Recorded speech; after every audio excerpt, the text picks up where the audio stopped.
নামাজের ভিতরে একটি দোয়া আছে যেটা পড়লে আপনার জীবনে আর কোনো কিছু চাওয়া পাওয়ার থাকবে না। সব কিছু ওই দোয়াটার মধ্যে আছে, যে দোয়াটি নবীজি সাল্লাল্লাহু আলাইহি সাল্লাম নামাজের মধ্যে পড়েছেন।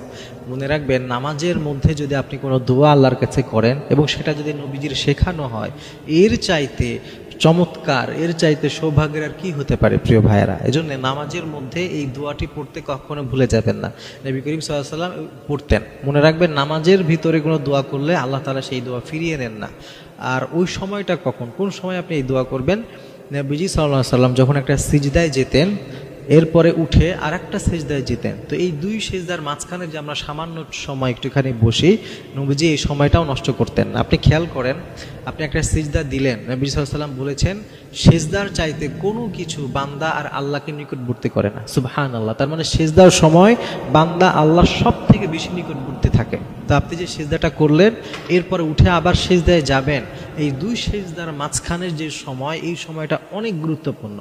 ওই সময় যদি আপনি একটি মাত্র দোয়া পড়তে পারেন, যে দোয়ার মধ্যে এমন 5টি বিষয় রয়েছে, যেই 5টি বিষয় যদি কেউ পেয়ে যায়, না তার আখেরাতে আর কোনো কিছু দরকার আছে, না তার দুনিয়াতে কোনো কিছু দরকার আছে। দুনিয়া আখেরাতের কিচ্ছু লাগবে না যদি আপনি ওই 5টি জিনিস পেয়ে যান। আর ওই 5টি একটি দোয়ার মধ্যেই নবী সাল্লাল্লাহু আলাইহি সাল্লাম করতেন। নবী সাল্লাল্লাহু আলাইহি সাল্লাম সেজদা থেকে উঠে বসে নবী সাল্লাল্লাহু আলাইহি সাল্লাম পড়তেন রব্বিগফিরলি ওয়ারহামনি ওয়ারযুকনি ওয়াহদিনি।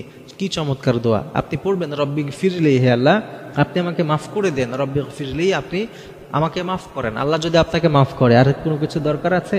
আর দরকার নাই। এরপরে নবী সাল্লাল্লাহু আলাইহি সাল্লাম বলতেন ওয়ারহামনি, হে আল্লাহ আপনি আমাকে রহমত দান করেন, আপনি আমাকে রহম করেন।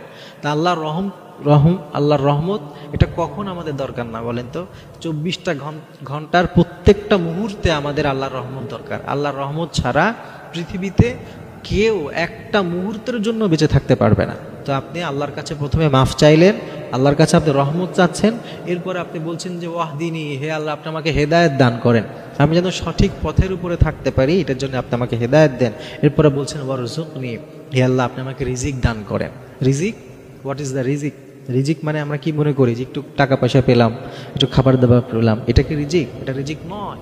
রিজিক একটা বিশাল জিনিস। আপনার দুনিয়া এবং আখেরাতে যত কিছুর দরকার হয়, যত কিছুর আপনি মুখাপেক্ষী হন, সব কিছু হচ্ছে রিজিকের অন্তর্ভুক্ত। সুবহানাল্লাহ।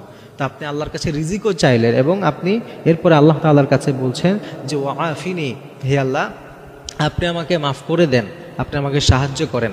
তা আপনি এই যে 5টা বিষয় আছে, এই 5টা জিনিস যদি আল্লাহর কাছে চান আর আল্লাহ তাআলা যদি এটা কবুল করে নেয়, আপনি একটু চিন্তা করে দেখেন তো যে দুনিয়া এবং আখিরাতে আপনার আর কি আর কোনো কিছুর দরকার আছে? কোনো কিছুর দরকার না। এজন্য প্রিয় ভাইয়েরা, নামাজের দুই সেজদার মাঝখানের